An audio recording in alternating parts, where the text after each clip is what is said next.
En el nombre del Padre, del Hijo y del Espíritu Santo. Amén.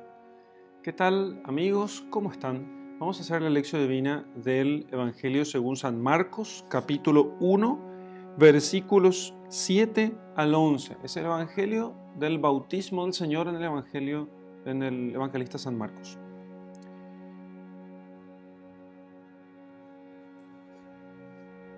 Juan Bautista predicaba así: Viene en pos de mí el que es más poderoso que yo, delante del cual yo no soy digno ni aun de inclinarme para desatar la correa de sus sandalias. Yo os he bautizado con agua, pero él os bautizará con Espíritu Santo. Y sucedió que en aquellos días Jesús vino de Nazaret de Galilea y se hizo bautizar por Juan en el Jordán. Y al momento de salir del agua, vio entreabrirse los cielos y el Espíritu que, en forma de paloma, descendía sobre él. Y sonó una voz del cielo: Tú eres el Hijo mío amado, en ti me complazco. Algunas veces, algunos, suelen pensar, sobre todo la gente de la crítica bíblica, de la escuela crítica, que es una escuela de exégesis y un modo de interpretar las escrituras. El método histórico crítico se llama, ahora recuerdo, el método histórico crítico. Suelen decir que porque el evangelista San Marcos es el más breve, por eso es el más antiguo. Sin embargo, tradicionalmente, los padres de la Iglesia, e inclusive bien entrado la modernidad, salvo nuestro último siglo que fue bastante tumultuoso, siempre se creyó que el orden de aparición de los evangelios fue exactamente este orden en el que nosotros conocemos el canon bíblico. O sea, el primero que escribió fue Mateo, el segundo fue Marcos, el tercero fue Lucas y el último fue San Juan. Entonces, sin embargo, escribir breve, como lo hizo San Marcos, requiere de muchísimo mayor inteligencia, porque sintetizar las cosas cuesta más. Sintetizar las cosas cuesta mucho más. Y la obra de San Marcos fue hacer un evangelio breve y que tuviese allí todas las cosas las más esenciales. Este evangelio de San Marcos, del bautismo del Señor, es distinto al que encontramos, por ejemplo, en los otros evangelistas, y es mucho más largo. Si nosotros vamos, por ejemplo,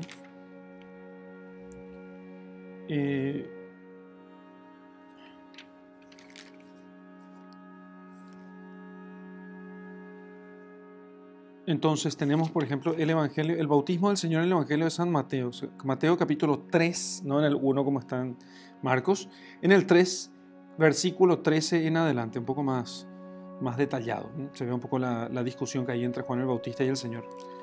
Y luego tenemos el de Lucas, no recuerdo si tiene el bautismo del Señor.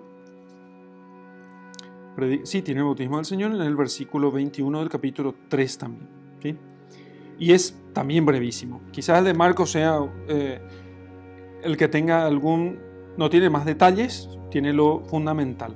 Vamos a meditar aquí en esto, aunque nos parezca cortísimo lo que nos propone Marcos, sin embargo es suficiente para hacer toda la meditación que nosotros necesitamos, ¿sí? Omitiendo los detalles que, por ejemplo, encontramos en el Evangelio de San Mateo.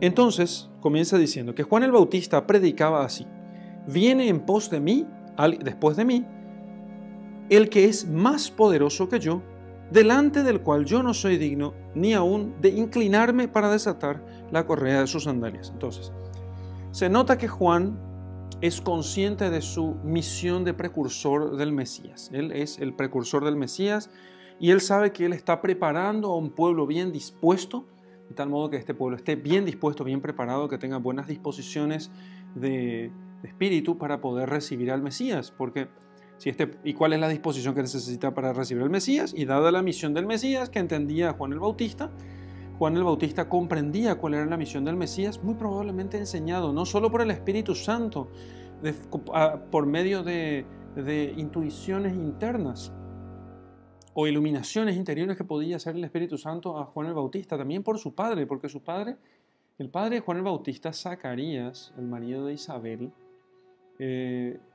era sacerdote del templo de Jerusalén, y entonces tenía un conocimiento especial de las Sagradas Escrituras, por la formación que tuvo, y entonces probablemente era de aquel grupo de personas, no probablemente, con toda seguridad, de aquel grupo de personas que esperaban al Mesías. Y comprendía Juan el Bautista, gracias a su padre, gracias a su madre, que él tenía que preparar un pueblo dispuesto para un Mesías que no era un Mesías político. No era un Mesías político, era un Mesías religioso. Y este Mesías religioso, que no era cualquier persona, no era un hombre extraordinario simplemente, y diciendo que es el Cordero de Dios que quita los pecados del mundo, porque este es el Cordero de Dios, dirá después Juan el Bautista, indicando a Jesucristo, ya después del bautismo, este es el Cordero de Dios que quita los pecados del mundo.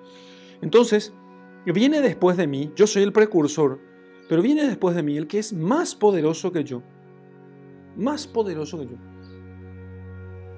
Yo no tengo poder comparado con él. Este sí es poderoso. Y delante del cual, porque mucha gente le admiraba a Juan el Bautista, era respetado. De hecho, nosotros hemos escuchado en las lecturas anteriores a la Navidad, que hay muchas que están dedicadas a Juan el Bautista, que los sacerdotes fueron a preguntarle a él, decinos por favor quién sos vos y por qué haces esto, para que nosotros podamos llevar esa respuesta de los que nos enviaron. Era un hombre muy respetado, Juan el Bautista, de familia sacerdotal. Pero delante de él, dice Juan el Bautista, yo no soy digno ni aún de inclinarme para desatar la correa de sus sandalias, ni aún siquiera de inclinarme para desatar la correa de sus sandalias. Vamos a ver por qué dice él esto y qué puede simbolizar esto. Inclinarse. Si una persona es digna de que yo me incline para desatar la correa de sus sandalias, porque eso es lo que hace el esclavo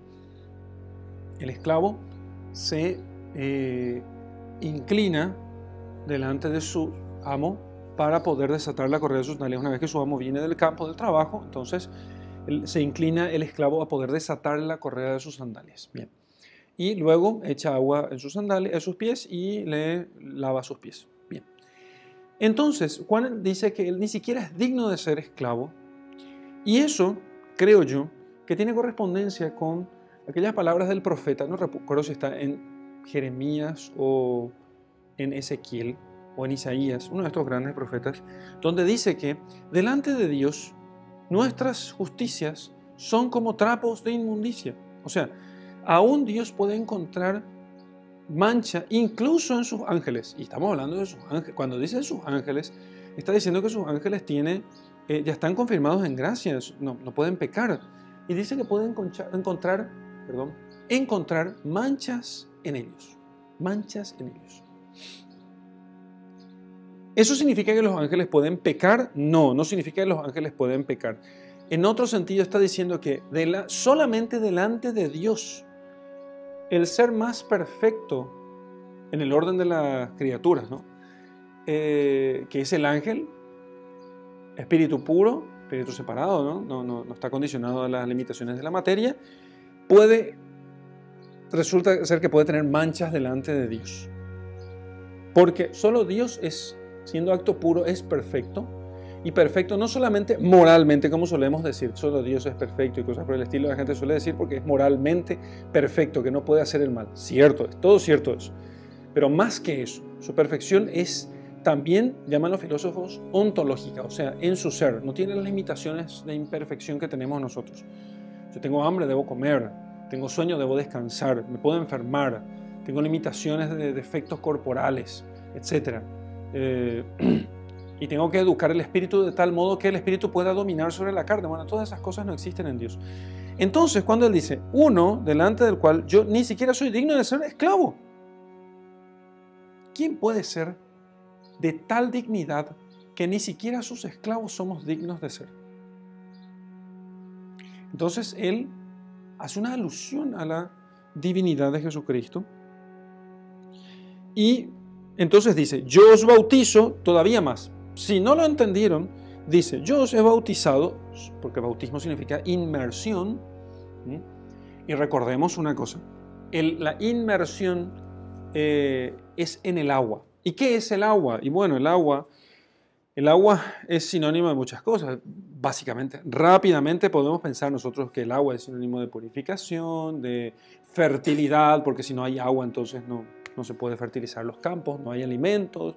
Entonces el agua es esencial para la vida humana. Una persona puede vivir sin comida 30 días, pero no más de pocos días, no recuerdo cuántos, pero muy pocos, sin agua. Entonces, pero todavía más. El agua simboliza, esto va a ser importante, no ahora para lo siguiente que vamos a decir, sino después. El agua es símbolo de muerte. ¿Por qué? Y porque, simple, si yo me caigo, si estoy sobre una plataforma, baja por supuesto, no, tampoco si me caigo de arriba de 50 metros me muero, ¿no? Pero si piso sobre las aguas, me hundo y si no sé nadar y si no estoy en medio del océano, me muero. Entonces, no hay modo de agarrarse. Entonces, no hay forma de que yo pueda tomarme de algún lugar en las aguas para poder defenderme. Salvo quien pudiera caminar sobre las aguas. ¿Sí?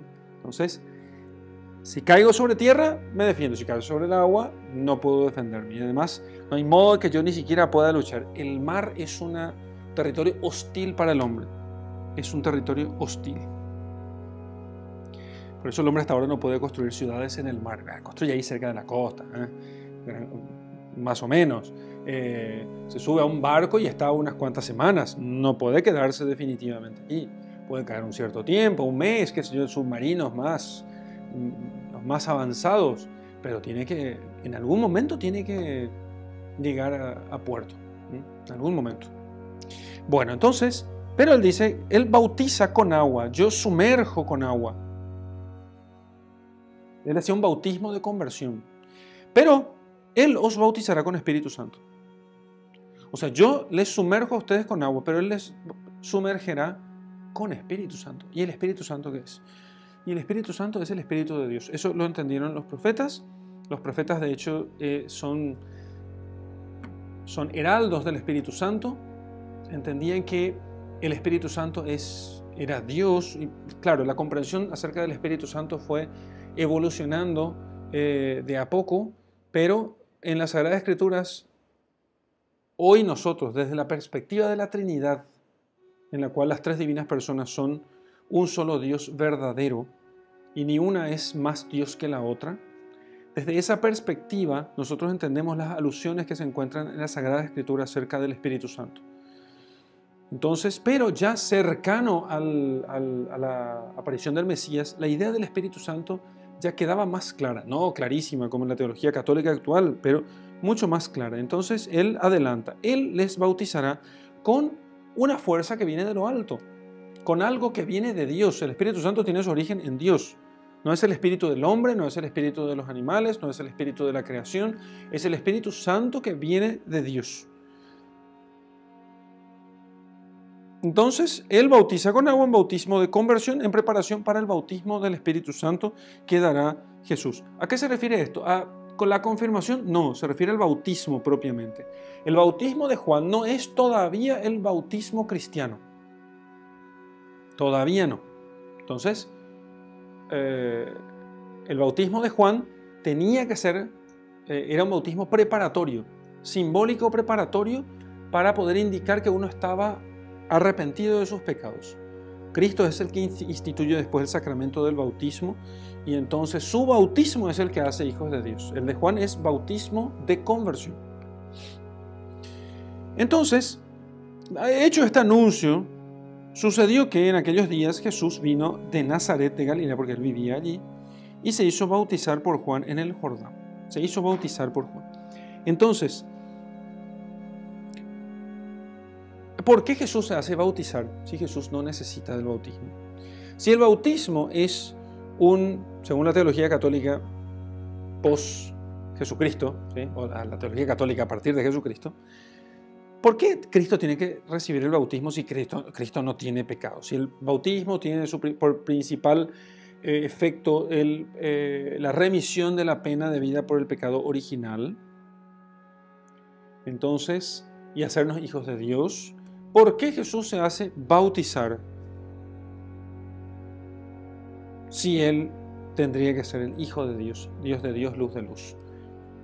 Si Él es Dios de Dios, ¿por qué se bautiza?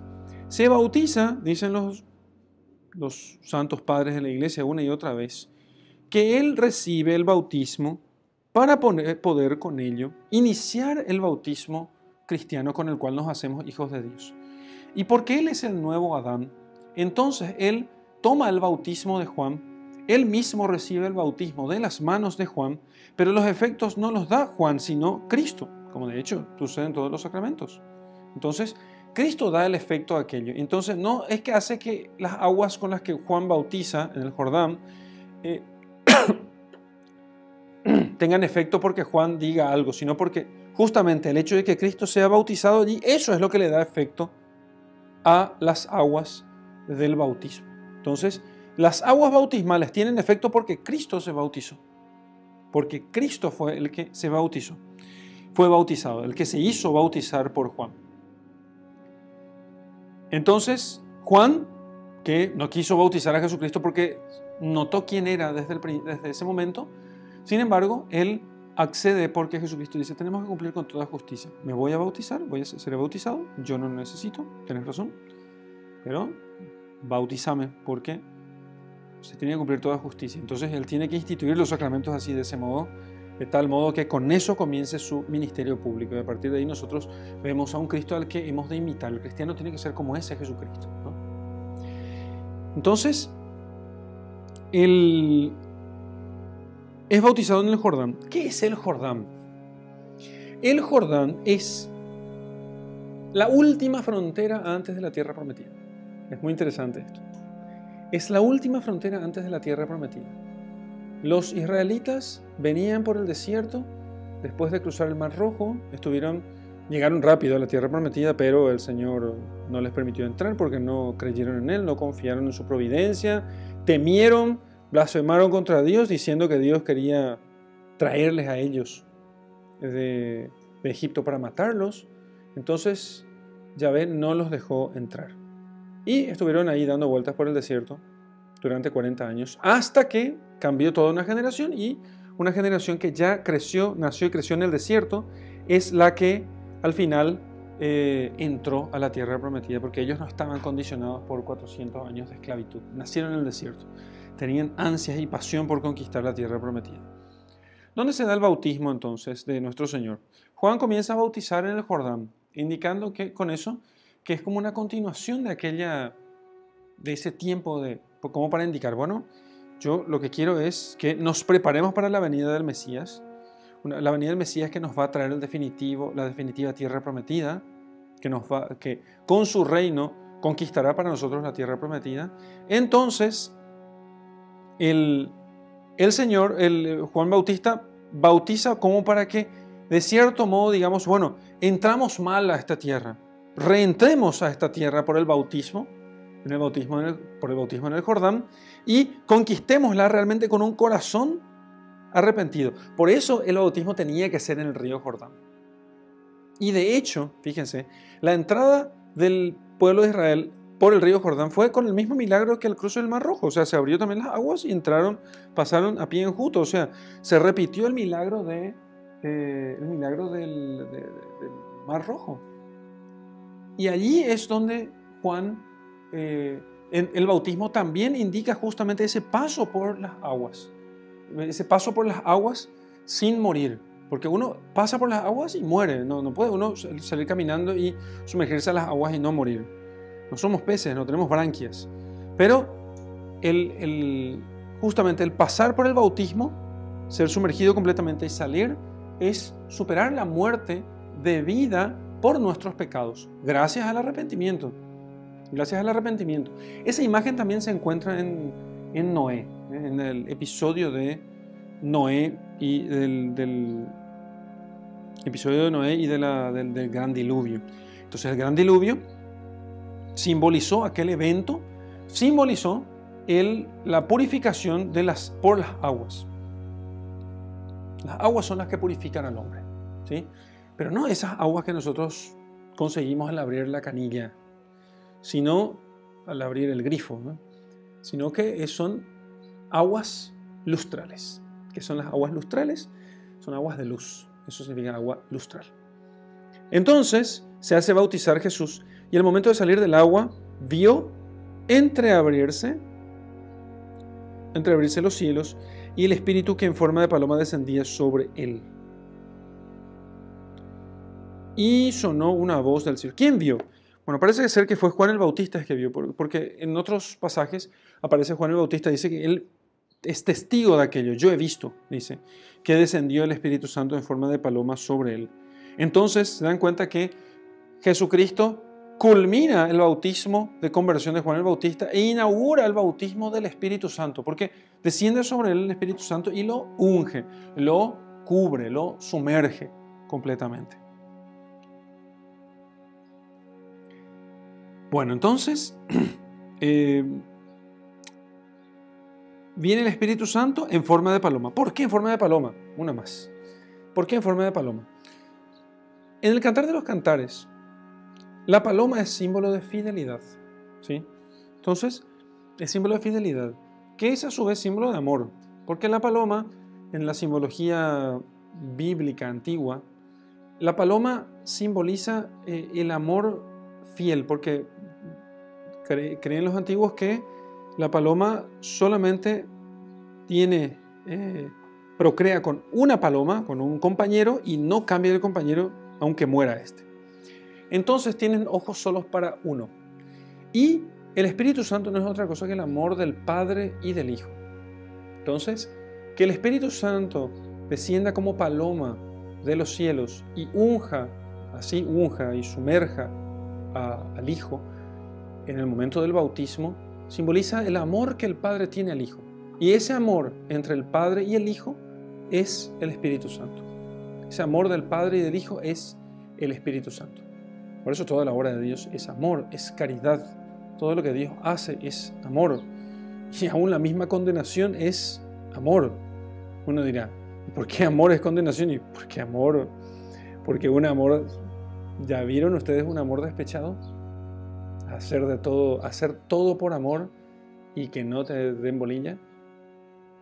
Entonces, y eso no lo digo yo, pueden encontrarlo en la Teología de la Salvación de Rollo Marín, que tiene bastante más autoridad que yo. Pero la paloma es lo que simboliza, es amor. Amor y fidelidad. Y entonces el Padre tiene ojos para el Hijo, ama al Hijo y el Hijo ama al Padre. Y ese amor entre el Hijo y el Padre es el Espíritu Santo que desciende justamente en forma de paloma sobre Jesús. ¿Sí?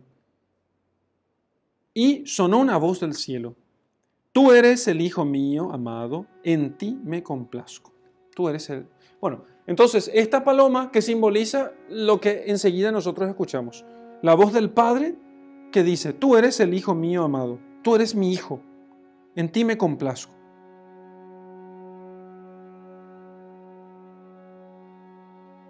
Esto me recuerda a un salmo. Y de hecho, Dios en numerosos pasajes, Él reivindica, digamos así, los salmos. Reivindica los salmos. Los salmos son inspiración suya al poeta, al escritor sagrado. Tú eres mi Hijo. Tú eres mi Hijo. Tú eres mi Hijo amado. Fíjense ustedes, nosotros solemos meditar poco en los misterios de la Trinidad porque nos parece una cosa muy difícil y generalmente en las homilías solemos escuchar como introducción en las misas, en la solemnidad de la Santísima Trinidad. Siempre escuchamos la cuestión. La Trinidad es un misterio, ¿no? Y con eso ya se justifica de que no pueden explicar. Pero hay elementos de la Trinidad que son muy accesibles a nosotros. Y esos elementos se encuentran justamente en pasajes como estos. ¿Sí? ¿Por qué Dios nos revela un misterio tan grande? ¿No sería más fácil que simplemente supiéramos que Dios es uno y punto, se acabó? No, Dios no nos quiere ocultar, aunque sean cosas difíciles. Pero hay aspectos de la Trinidad que son fáciles, digamos, en cierto modo, son más sencillos de comprender. Y uno de ellos es el amor que existe entre las tres divinas personas. Y de la meditación de este misterio del amor entre las tres divinas personas, nosotros podemos comprender muchas otras cosas que ha hecho Dios. De hecho, ese amor, el amor que existe entre las tres divinas personas, entre el Padre, el Hijo y el Espíritu Santo, ese amor que existe entre ellos es la fuente de todas las otras obras que hace Dios para la salvación de los hombres. Porque Dios crea al hombre por amor y después lo salva por amor. Y después no solamente lo redime enviando a su Hijo por amor, sino que además lo hace hijo suyo. Imagínense, no estamos hablando de un amorcito de adolescentes que se repiten te amo cada 3 segundos, ¿entienden? Estamos hablando de un amor que produce un bien del cual nosotros no tenemos conciencia. Pero es todo lo que nosotros vemos y experimentamos, todo bien que podamos nosotros experimentar en esta vida, y todo bien que puede existir sin que nosotros podamos imaginar de su existencia, todo ese bien tiene fuente en el amor del Padre, del Hijo, que es el Espíritu Santo. El amor del Padre y del Hijo, que es el Espíritu Santo. O sea, su amor tiene su fuente en el amor que hay en Dios mismo. Por eso dice San Juan que Dios es amor. Y el bautismo, queridos míos, el bautismo no es otra cosa que un acto de amor de Dios. Como ese amor, porque que un padre, una madre, un padre naturales, digamos, legítimos, naturales, de un hijo de sus entrañas, que los ame, es cosa, digamos, casi natural. Que unos padres no amen a sus hijos fruto de sus entrañas sería una cosa monstruosa. Pero donde nosotros realmente quedamos conmovidos, edificados, incluso hasta perplejos, sin saber qué pensar, es cuando vemos nosotros un matrimonio que adopta un hijo que no es suyo. Bueno, y eso somos nosotros respecto de Dios. Nosotros no éramos sus hijos. Es más, éramos sus enemigos. Éramos hijos de la ira. Y gracias a ese amor que nosotros vemos aquí, del Hijo que por amor del Padre obedece, del Espíritu Santo que es el amor del Padre y del Hijo, y de ese Padre que dice, tú eres mi Hijo amado, en quien me complazco porque haces mi voluntad. De ese amor nace nuestra adopción como hijos de Dios. Nosotros somos hechos hijos de Dios y ese es el principio de toda nuestra gloria. Si la tenemos, nuestra gloria está solamente en eso, en nada más. Vamos a meditar ahora sobre nuestro texto. Cuando recibimos el bautismo, nosotros somos marcados como cristianos, ¿sí? Esta meditación va a rondar alrededor del bautismo propiamente. Y ser marcados como cristianos significa que somos hechos otros Cristos, ¿sí? Y entonces también la fe que es el conocimiento que nosotros tenemos de verdades sobrenaturales por la revelación, la fe, una fe bien firme, digamos así, nos permitiría a nosotros casi escuchar la voz del Padre, que en el momento de nuestro bautismo dice también de nosotros, este es mi Hijo amado, tú eres el Hijo mío amado, en ti me complazco. Pero uno podría pensar, ¿y por qué si ese niño recién bautizado todavía no ha hecho nada? Es que Dios se complace en la santidad. Y ese niño bautizado es santo. No tiene pecado original y no ha cometido aún pecados, ¿sí? Porque la santidad consiste en la inclinación hacia todo bien y el rechazo o la aversión de todo mal. Eso es santidad. Entonces nosotros no somos santos mientras nosotros no tengamos inclinación a todo bien y aversión a todo mal. Mientras nos guste o nos agrade el pecado todavía, nosotros no somos santos. Y uno puede pensar, bueno, entonces los santos tampoco son santos, porque los santos no es que eran inmaculados como la Santísima Virgen. La única santa sería la Virgen, es cierto. Pero nosotros tenemos alguna participación en la santidad de Jesucristo gracias a que nosotros estamos bautizados justamente. El bautismo nos injerta a Jesucristo, nos injerta a Jesús. Y claro, para los que bautizamos y, digamos así en cierto modo, desgraciadamente, pasamos la barrera del uso de razón y comenzamos a hacernos responsables de nuestras vidas, para esos que tuvimos la experiencia desgraciada del pecado, entonces nosotros tenemos que comenzar a ejercitarnos para tener aversión y rechazo del mal y desear o inclinarnos al bien. Y ese es un esfuerzo grande, pero tenemos que saber que, digamos que esa voz que sonó en el día de nuestro bautismo, tú eres mi Hijo amado en quien me complazco, que no era para nosotros, era para Cristo que pasaba por la gracia a vivir en nosotros. Cristo vive en nosotros. Aquel que cumple la voluntad de mi Padre, vendremos a Él y haremos nuestra morada en Él. Dios, el Padre, ve a Jesucristo en nosotros, por eso nos ama. Pero claro, Él puede ver a Jesucristo en nosotros por la gracia habitual, digamos así, por un estado en el que nosotros recibimos inmerecidamente, solamente por habernos arrepentido de nuestros pecados, o puede eso extenderse incluso a nuestras acciones. Por eso una persona que sale recién del confesionario, recién confesado, recién arrepentido y absuelto de sus pecados, es queridísimo por Dios. Pero cuando actúe, cuando obre, haga el mal, si todavía no está fortalecido en la virtud, se convertirá nuevamente en enemigo de Dios. El pecado mortal, por supuesto, me estoy refiriendo. En cierto modo el pecado venial, pero sabemos nosotros que el pecado venial es perdonable, que es lo que significa venial. Venial es perdonable. Entonces,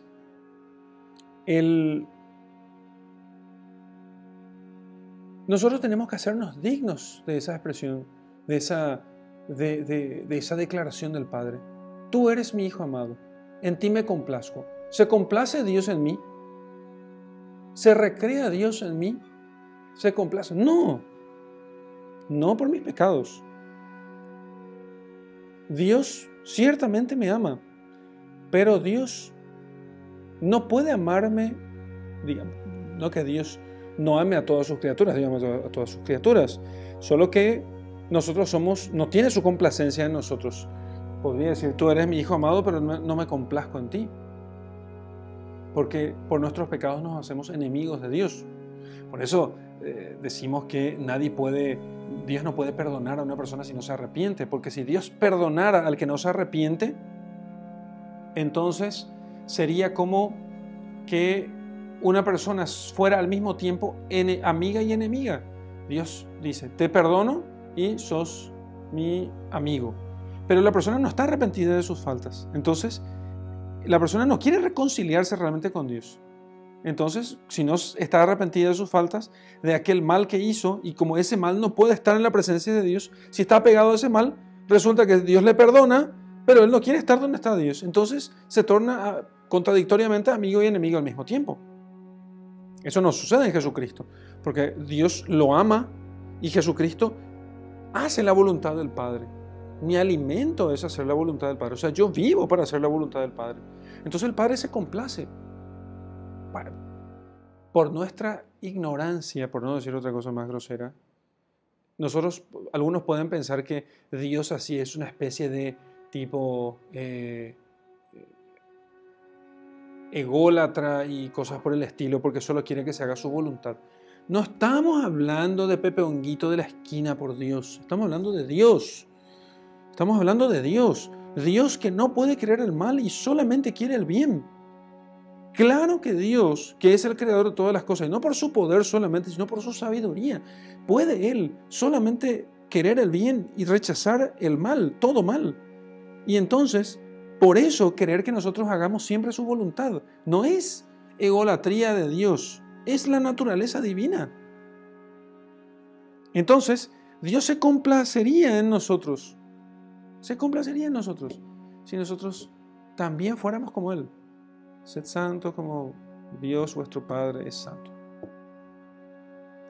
Y eso consiste en rechazar todo mal y desear o inclinarse a todo bien, a las cosas, a lo bueno, a la obra buena, al bien propiamente.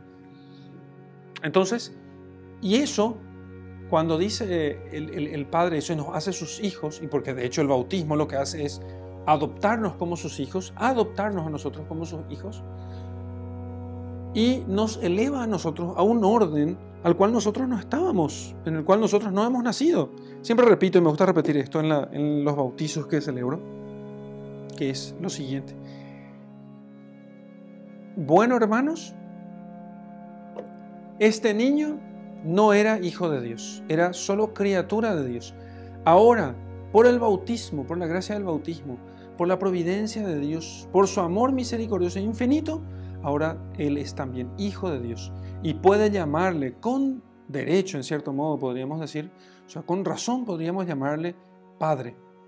Llamamos a Dios Abba, Padre, porque nosotros nos sentimos sus hijos. En realidad lo somos, dice San Pablo. En realidad lo somos. Solo que, si bien eso es en cuanto a nuestro ser, después del bautismo, nosotros recibimos el bautismo, nos hacemos hijos de Dios. Sin embargo, es necesario que en nuestras obras vayamos nosotros haciéndonos cada vez más complacientes de Dios. Hacer solamente lo que le agrada a Dios. Rechazar lo que le desagrada y hacer lo que le agrada. Así era Jesús.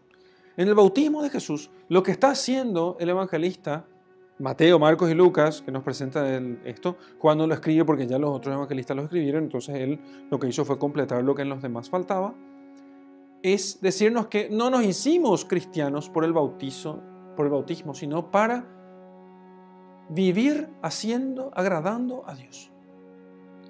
Y agradándole a Dios, entonces, ser felices, salvar nuestra alma y ser felices eternamente. Esa es toda nuestra misión, ese es el fin de nuestra vida. Lo mismo que pasó con Jesucristo. Lo mismo que sucede con Jesucristo. Jesús instituye el bautismo, nos hace sus hijos, nos eleva al orden sobrenatural y entonces el fin de nuestra vida queda claro. Nosotros vivimos para hacer la voluntad de Dios, para complacerle a Él, para agradar a Dios y mediante eso salvar nuestra alma. El hombre existe para alabar, hacer reverencia y servir a Dios nuestro Señor y mediante eso salvar su alma. Por eso el principio del año litúrgico el principio del tiempo durante el año es el bautismo del Señor.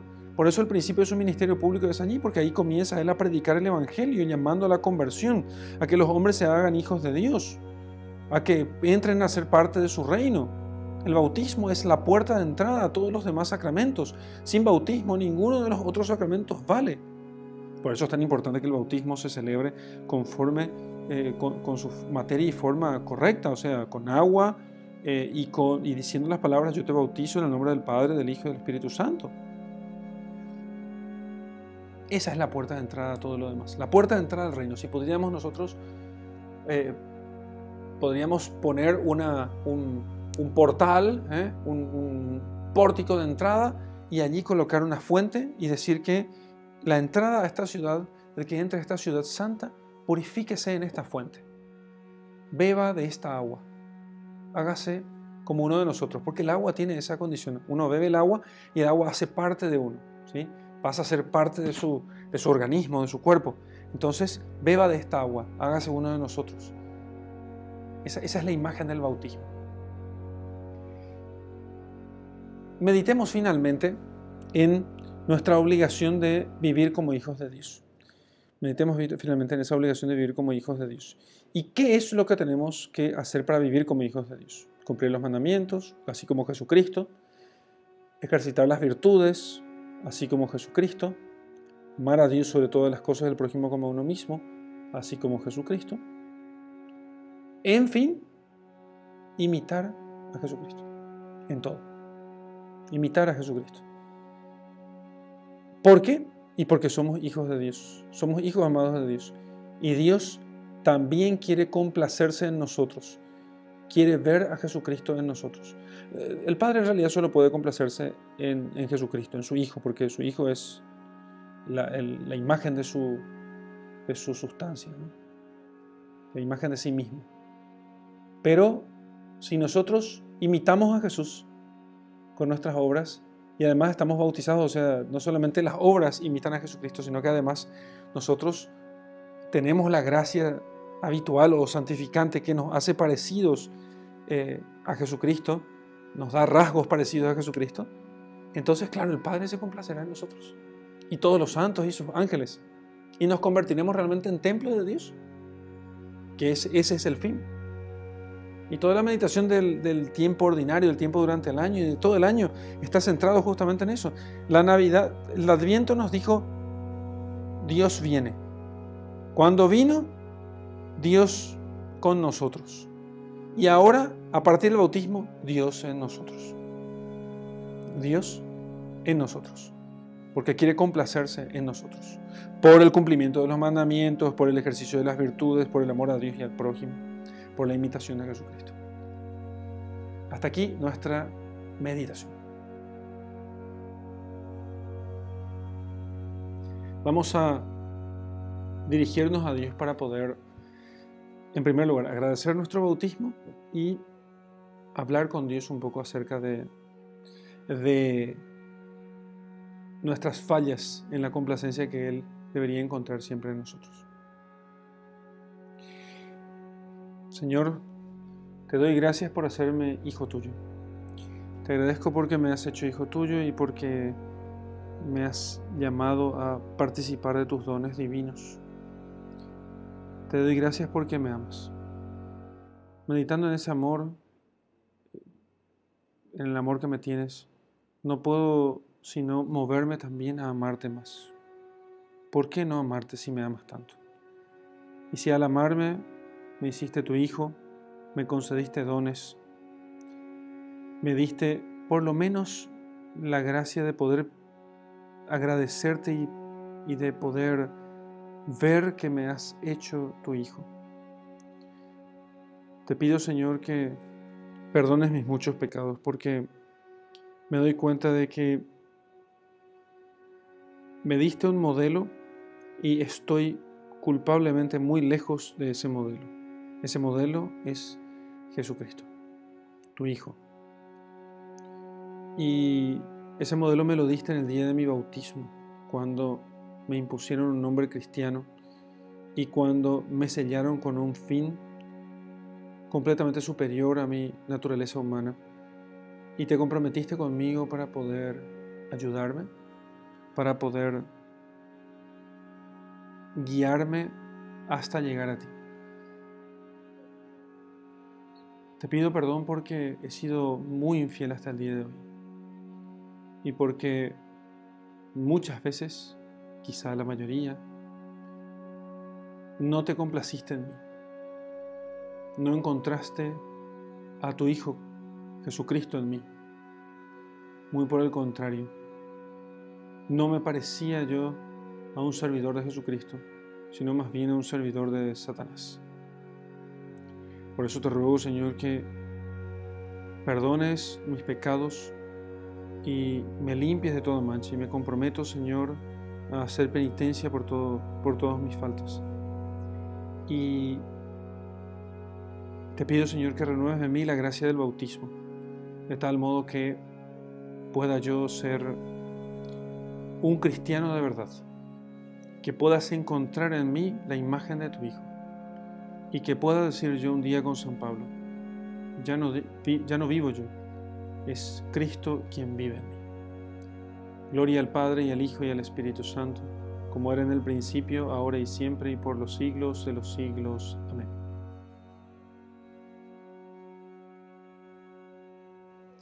Muy bien, amigos, vamos a contemplar esta escena sin perder el recogimiento. Te invito a que contemples el día de tu bautismo, pero no quiero que contemples el día de tu bautismo desde la óptica de un fotógrafo. No vas a hacer eso desde la óptica del fotógrafo, que solamente capta el evento externo, digamos, como cualquier incrédulo podría mirar. Quiero que mires desde el cielo. Ahora que podés meditar, que podés contemplar, que podés imaginar muchas cosas, y eso puede ser muy útil para este momento de la lección divina, vas a mirar el día de tu bautismo sentado al lado de Dios, escuchando cuando Dios dice, este es mi Hijo amado, en Él tengo mis complacencias. Vas a ver lo que Dios dispone para vos?